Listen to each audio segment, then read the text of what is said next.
Your body is poisoned. Your body has been intoxicated by something you don't know, by something I don't know. Your body has been slowed down by some bacteria that you could just not even know.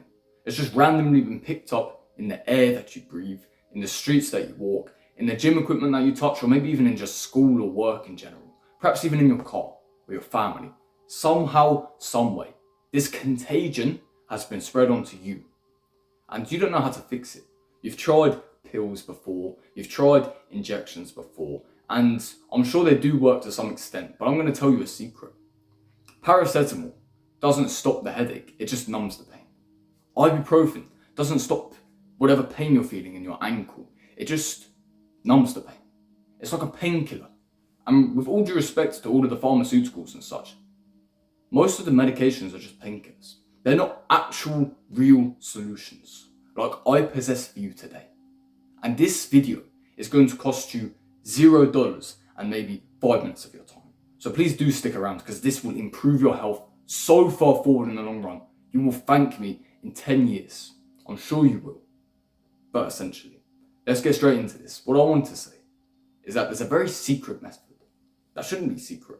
Something humans are used to doing for years and years and years before you or I were even born. I would go as far as to say centuries, many millennia before me and you were born.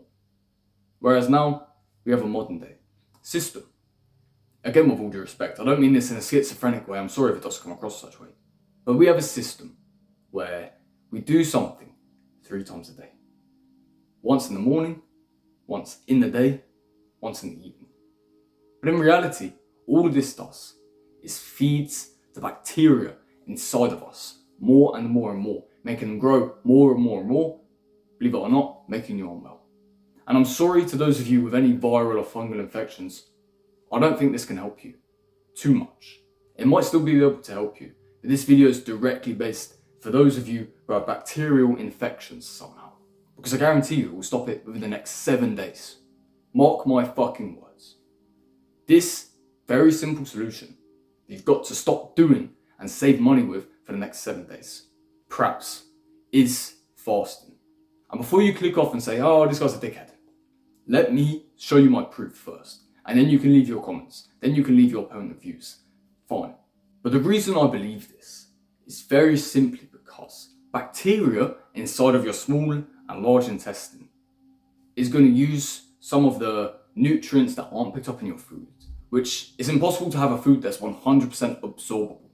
Just to let you know, there will always be waste. Just with some foods, there's more waste than others. For example, broccoli's got more waste than steak, respectively. But there will always be a small amount, or maybe even a large amount, of waste. And bacteria inside of your intestine uses the waste to grow and multiply as a colony almost, right? Imagine you're leaving Maltesers for an ant. Why Maltesers? Because it's the first thing that came to my mind. Imagine you're leaving like spinach leaves or something for ants. They'll take it down into the colony, they'll eat it all, and then they'll look for more. They'll find more, take it down into the colony, multiply, bigger, bigger and bigger and bigger, and then there'll be a fucking huge system underneath your garden because you keep leaving out spinach leaves that it keeps eating. You'll have 10,000 ants underneath, when in the beginning, it was 300. It's the same with the bacteria inside. If you completely starve it of any nutrients to grow off of for a few days, right? I've got in my notes 1 day to 7 days of fasting, depending on the severity, how much bacteria, and just how long you're willing to be honest with you. But however long you leave it, bacteria will begin to starve and die. Guess what happens when it dies? You no longer have the bacteria issue. It really is that simple. And I know it's going to be difficult for you. This isn't meant to be easy. This isn't meant to be for everybody to do. It's only meant to be for you. Because you have the mental toughness. I can see it, man. I can see it. There's a reason you're watching this style of content. It's because you actually care about your health and your life. You have the mental toughness to go through 1 day of fasting. And it will be easy. Everyone around you will be worried because you haven't eaten, bro. You're going to be okay. But let me tell you a secret. You can easily fast for 3 days and lose 0 weight. And I don't mean a fast off of water as well. You can still drink water, of course. I'm not going to tell you to fast off of water. I just want you to food fast, completely stop eating food for 3 days. I know this because I've done it myself. And it worked. It worked wonders. I didn't lose any weight on the scale. Maybe a little bit, but I'll speak about that in a second. And didn't lose any muscle. What I lost instead was something called water weight. And you'll lose maybe, Americans say like 4 pounds, so it's like 2 kilos of water weight. That's it. The rest of your body will be completely fine after 3 days. Completely fine. As a matter of fact, more healthy. And the reason you save money by doing this is because you're going to be flushing the loo less, which is like an extra 3p you're going to save using UK metrics because I live in the UK. And also, you're not going to have to spend as much money on food because guess what? You're not eating for, like I said, 3 days. My personal advice that I've learned is 2 to 3 days.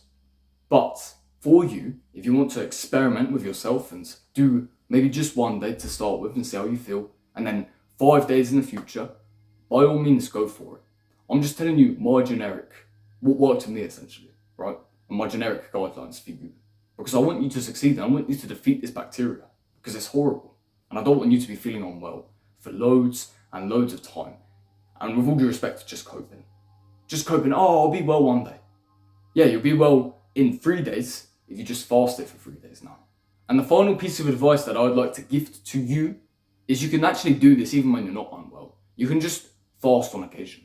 For example, right now, without even intending to, I'm already on over 24 hours of fast, which is ridiculous because like I said, I didn't intend to. It's just because I ate 1 meal yesterday and it happened to be earlier in the day than I'm going to eat the next meal. Just coincidentally, right? So it's more than 24 hours. But for you, you can just begin to do this like once a fortnight, once a month, once every couple months, once a season, right? You can just begin to do like a 3-day fast in March, June, September, and December. Very simple. And I guarantee you it will leave you more healthy at the end of the day. It's the best mechanism to completely detoxify your body. Because if worse comes to worse, then somehow your metabolism is such a quick rate, you're going to lose maybe an extra ½ pound. Reason being, all of the crappy dead cells, right? All of the bad cells, that's all I'm going to say. They're going to begin to seep out of your body too. And then now you've lost bacteria and the bad cells, which essentially means your body will still be okay. Because you have the bad cells to feed off of if worse comes to worse. You have the bad cells to use for energy if worse comes to worse. And the final thing, literally the final thing I'm going to say is do not go extreme with this, because there will be somebody here thinking, I'll just fast forever then. You will die, my friend. You still need food. Like I said, 3 days. If you want to do it every week, do it for 2 days. Maybe fast over the weekend or something. So you stay away from sweets and shitty foods in general, right? Like you stay away from the Sunday roast because it's too caloric and it makes you feel sluggish afterwards. You stay away from your Saturday curry night because it makes you feel bad in the morning. That's good. If you want to do like I said, the weekly fast, realistically, don't really want to go for more than 2 days. If you want to do it every couple months, maybe you can go up to 7. Like I said, it's completely up to you. Don't go extreme with it. Stay healthy, stay strong out there, and I'll see you tomorrow.